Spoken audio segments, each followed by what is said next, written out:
He hasn't shown any interest in doing the work or helping anybody but himself and his friends, or treating the presidency like a reality show that he can use to get attention. And by the way, even then his TV ratings are down. So you know that upsets him. Yes, that is our former president, Barack Obama, coming out to do some campaigning on behalf of Joe Biden. And he gave a speech that was the most harsh against Donald Trump to date. In fact, let's go to our first video where he specifically talks about some of Donald Trump's financial dealings. We know that he continues to do business with China because he's got a secret Chinese bank account.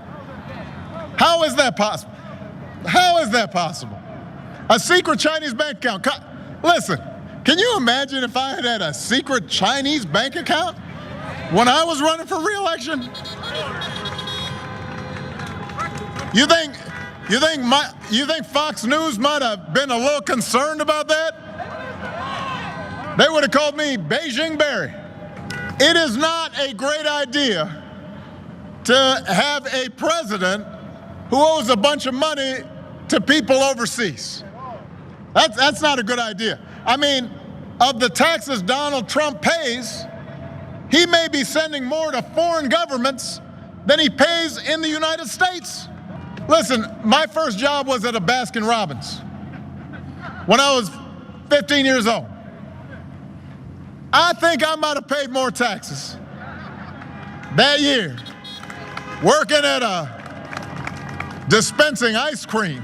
It's possible, just possible now, that if you are living high on the hog and you only pay $750 in taxes, that maybe, just maybe, he might not know what working people are going through here in Pennsylvania. There were other fantastic moments from the speech, which we'll show you in just a minute. But before I go to Cenk, who will talk about this at length, I do want to just say, I wish this Obama came out more, not just during the Trump administration, but this fighter spirit that you see in the speech is something that would have been incredibly useful in both of his terms. Especially when speaking out against Fox News. He seemed to care a little too much about Fox News's criticisms toward him. And that concern, unfortunately, didn't translate to the kind of rhetoric that you heard in that speech, that fighter rhetoric. I would have loved to see more of that from Obama, in his 2 terms, but we didn't see much of it. Cenk, go ahead. And we have other videos, just want to let you know. Yeah, it was a great speech. That's why I'm furious. So let me explain. He made a number of rhetorical points that were not just good for his speech, but should have been some of the themes of this campaign. And I'm also mad at the other Democrats that, other than the Just Democrats or progressives overall, like AOC can give a great speech, Katie Porter can do amazing in hearings, etc. But outside of the progressives, the rest of the Democrats are so unbelievably incompetent that when you see Obama talk, you're like, right. It's actually not that complicated. It's not that hard. So here, I'll give you an example. He said, Trump is always talking about the first 3 years of his administration, how the economy did before coronavirus. He's like, but we created, in the last 3 years of the Obama administration, 1.5 million more jobs than he created in the first 3 years. So even before coronavirus, we created more jobs. We gave that over to him. He inherited a great economy, and like everything he's inherited, he bungled it. So not only is that a great line, it should have been a theme not only of this campaign, but for the last 4 years. We gave you this great economy. We gave you more jobs. You're not creating jobs at the pace that Obama and Biden were. And then he said, because of his response to coronavirus, we lost even more jobs. And now he's going to be the first president since Herbert Hoover to have lost this many jobs on his watch because of how he responded to coronavirus. Now that's not that hard. I think it's elementary. I don't know, man. It's so hundreds and hundreds of Democrats elected at the federal level, and none of them can give a speech like that. Okay, now I'm mad at the Democrats that they can't put together this easiest talking points that Barack Obama just showed you could. It's not impossible. I think it's actually relatively routine. Then now I'm mad at Obama. Where the hell have you been? It's 2 weeks before the election. Where the hell have you been? Remember when they criticized Gore, they said he didn't use Clinton enough in the 2000 election? I'm old enough to remember that. How about Obama? He gave one speech at the kind of convention, and he gives one speech here before 2 weeks before the election. Why was it? You guys, look, there's two possibilities, okay? Because I need you to understand this context. Trump is at about a 40% approval rating. Obama's at about a 60%. So it's not like, oh, if we used Obama, it might be unpopular. No, he's very, very popular, okay? So the only two possibilities are, well, but if Biden uses Obama, Trump might say X, Y, or Z. In other words, you're afraid of your own shadow. And that's the saddest. You can't use a former president that's at near 60% approval rating because you're afraid of what Fox News or Trump might say about you, then you're pathetic.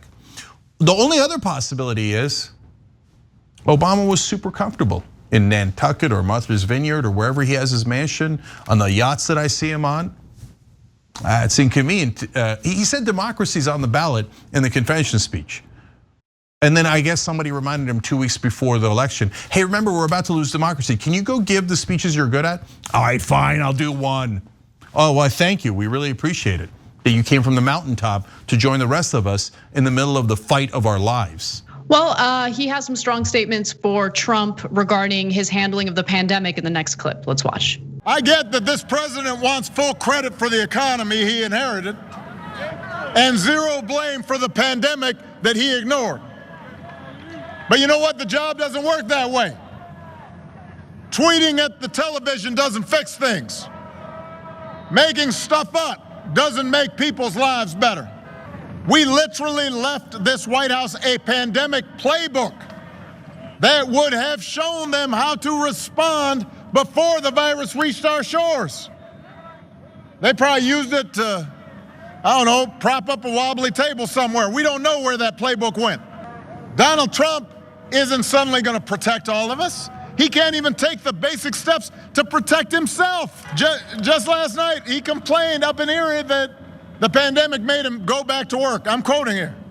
He was upset that the pandemic's made him go back to work. If he'd actually been working the whole time, it never would have gotten this bad.